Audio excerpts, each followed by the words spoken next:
আসসালামু আলাইকুম। দেশি মুরগির খামার করার ইচ্ছা অনেকেরই আছে। আজকের ভিডিওটা তাদের জন্য যারা বাড়িতে ছোট পরিসরে আবদ্ধ অবস্থায় দেশি মুরগির খামার করতে চান।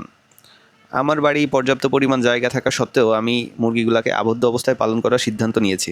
আমার ২০ থেকে ২৫টা রানিং ডিম পাড়া মুরগি আছে যেগুলো নিয়মিত ডিম দিচ্ছে, কিন্তু মুরগিগুলো উন্মুক্ত অবস্থায় ছিল, তাই আমি সব মুরগির ডিম সংগ্রহ করতে পারতাম না।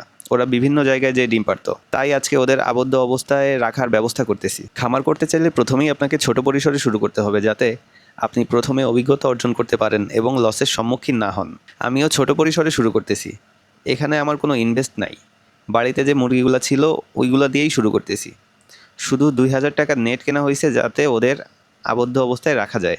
ভিডিওতে যে বাচ্চাগুলা দেখেছেন ওইগুলা আমার মুরগির বাচ্চা। ওখানে ৩৮টা বাচ্চা আছে।